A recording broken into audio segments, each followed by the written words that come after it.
शिमला और कुल्लू के बीच सतलुज अपवह तंत्र में स्थित सरपारा घाटी के समेज गांव में आपदा के चौथे दिन आज भी सुबह तड़के से राहत व बचाव अभियान जारी है, लेकिन अब तक कोई सफलता हाथ नहीं लगी है।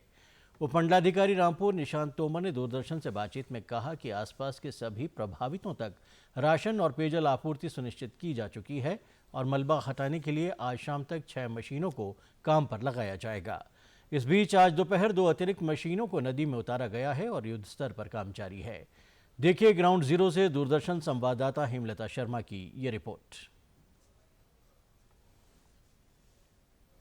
समेज में आई बाढ़ के बाद यहाँ सब कुछ तबाह हो गया है। वैली ब्रिज टूट चुका है और इससे बहुत सारे ऐसे गांव हैं जो प्रभावित हुए हैं, क्योंकि घाटी के उस पार पहाड़ी पर कई सारे गांव बसे हुए हैं। इस वक्त किस तरह की वहाँ पर स्थिति है, इस पर बात करने के लिए एसडीएम निशांत तोमर हमारे साथ मौजूद हैं। सर, कितने गांव ऐसे हैं जो वैली ब्रिज टूटने के बाद जिनका संपर्क पूरी तरह से कट गया है और इस वक्त क्या स्थिति वहाँ पर है? देखिए, जैसा कि आपको पता था कि ये वाला जो रिवर के बैंक में एरिया है जिला कुल्लू का है और हमारे 3 गांव जो हमारे जिला शिमला में पड़ते हैं, जिसमें मुख्यतः सरपारा, शुगा और कंधार जो गांव हैं, क्योंकि वो रोड भी जो यहाँ से आगे जाता है वो डैमेज हो गया है, इस वजह से उनकी कनेक्टिविटी भी नहीं इस पर रिस्टोर हो पा रही है।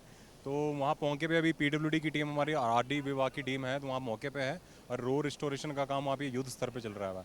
मीनवाइल हमने क्या कर दिया कि जो हमारे सरपारा और शुगा गांव का जो हमारा कनेक्टिविटी है वो हमारा फुट ब्रिज, भारतीय सेना ने यहाँ पे फुट ब्रिज हमारा यहाँ पे बना दिया है, तो ताकि लोगों की फुट जो मूवमेंट है, और वो भी बहुत ज़रूरी काम से अगर कोई आना चाहे तो उसके लिए कह रहे हैं। बाकी इसके अलावा मेरी अपील लोगों से यही रहेगी कि तभी अपने घरों से बाहर निकले अगर बहुत ही आवश्यक काम हो या कोई स्वास्थ्य संबंधी आपका कोई इशू है।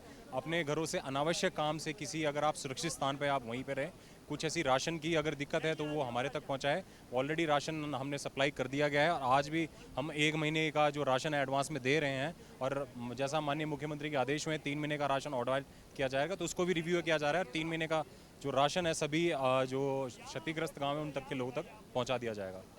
सर, चुनौतियों की अगर हम बात करें, क्योंकि जो क्षेत्र हम अपने पीछे देख पा रहे हैं बहुत पहाड़ी पर है, ऐसे में किस तरह की चुनौतियों का सामना भी करना पड़ रहा है सरकार और प्रशासन को तमाम सुविधाएं वहां तक पहुंचाने की?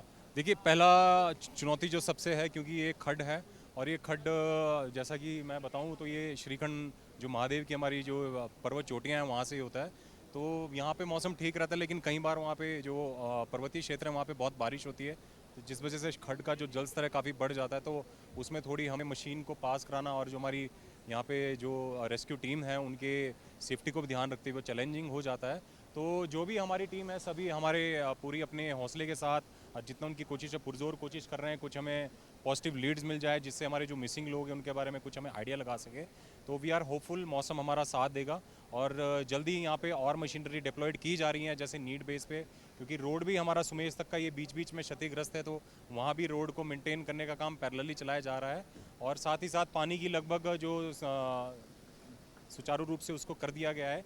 इलेक्ट्रिसिटी का जो रिस्टोरेशन वर्क है, क्योंकि हमारा खड्ड के उस पार काफ़ी जो इलेक्ट्रिसिटी पोल्स हैं, केबल्स हैं, उसको ले जाना काफ़ी दुर्गम इलाकों में ले जाना पड़ रहा है। होपफुली आज शाम तक हमारा इलेक्ट्रिसिटी भी जो हमारा सरपारा और शुगा वाला इलाका है वहाँ तक रिस्टोर हो जाएगी। बहुत बहुत शुक्रिया सर तमाम जानकारी साझा करने के लिए। तो आप देखेंगे कि मेरे पीछे इस वक्त सर्च ऑपरेशन का काम बहुत तेज़ी से जारी है और आज इस काम में और ज़्यादा तेज़ी आई है, मशीनरियों की संख्या बढ़ाई गई है और इस उम्मीद के साथ सुबह 6 बजे से ये सर्च ऑपरेशन शुरू हुआ है कि तमाम जो लापता लोग हैं उनको शाम तक खोज लिया जाएगा, या इस उम्मीद के साथ ये लोग काम कर रहे हैं कि उनका कोई ना कोई सुराग जरूर मिलेगा। कैमरा पर्सन ऋषिपाल के साथ हेमलता शर्मा, डीडी न्यूज़ शिमला।